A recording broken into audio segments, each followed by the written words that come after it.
Assalamualaikum warahmatullahi wabarakatuh. Hello everyone, my name is Dede Andyni. Today I want to explain about how to teach English to elementary school kids or beginners. Now I want to share 7 tips for teaching English to elementary school kids or beginners. Teaching beginners can be a daunting prospect, especially when it's a monolingual group and you know nothing of their language, or it's a multilingual group and the only common language is the English you have been tasked with teaching them. Nevertheless, not only is it possible to teach beginners only through English, but it can also be one of the most rewarding levels to teach, to help you succeed in setting your learners firmly on the path to increasing proficiency. Here are 7 tips for teaching English to beginners. The first one is keep instruction clear and simple. It can be tempting when addressing a class of students, especially ones that you have only just met, to explain activities in your politest language.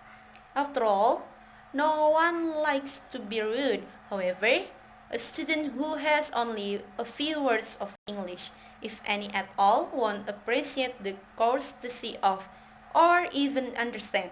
Okay, so now what I'd like you all to do, if you don't mind, is just to stand up for a moment and come to the front of the class.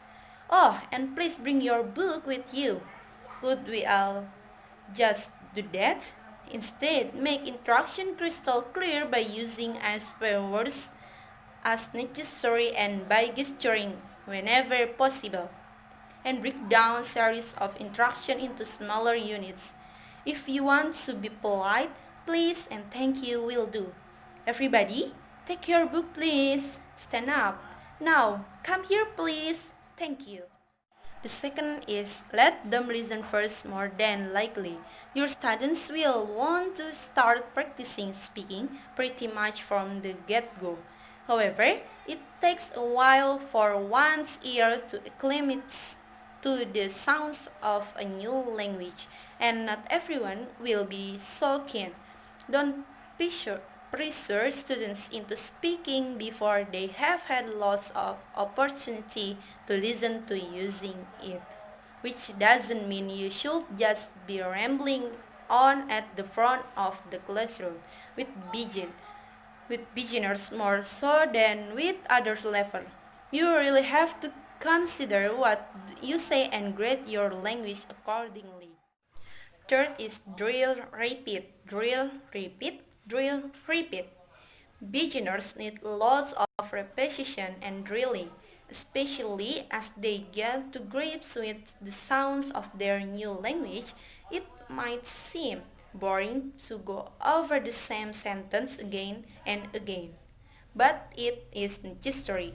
When practicing a new sentence, try back drilling, breaking the sentence down into the manageable units and then building it back up, working backwards from the end of the sentence to the beginning. This helps to ensure that your intonation is natural and that you get elements of connected speech right. For example, break down, would you like a cup of tea? As follow, tea, cup of tea, like a cup of tea. Would you like a cup of tea? Fourth, establish classroom language early on. Classroom language. Can you speak more slowly? What do we have to do? I don't understand. What does mean? How do you say in English? Is usually associated with teaching children, but it really helps with adults beginners as well. No matter how friendly and relaxed you make your classroom atmosphere, learning a new language can still be daunting, especially when you feel you are not completely following what's going on or that you might be called on to say something that you don't feel ready to say.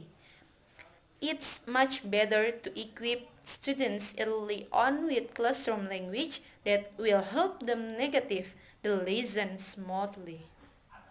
Fifth, appointment language.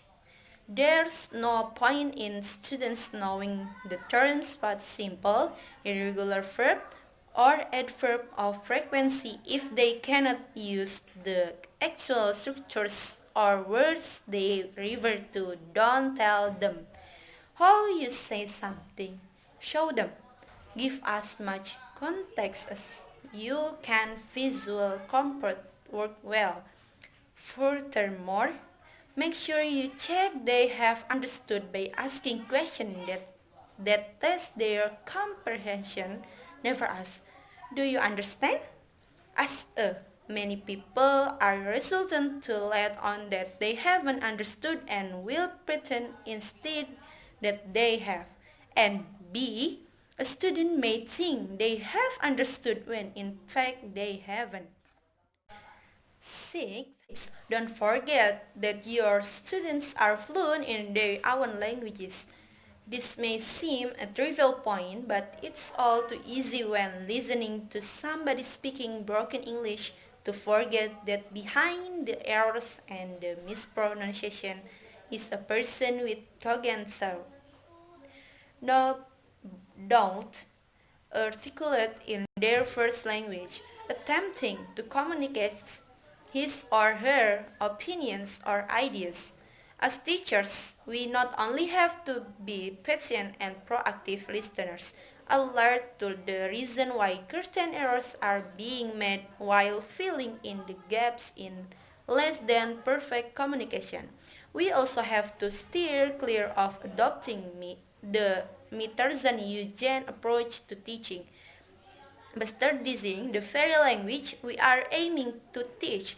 Rather than regarding our language, we have to grade it carefully so as to keep it comprehensible while maintaining its naturalness, rhythm, and spirit, ensuring all the while that as far as possible we actually converse with our students and listen to what they have to say.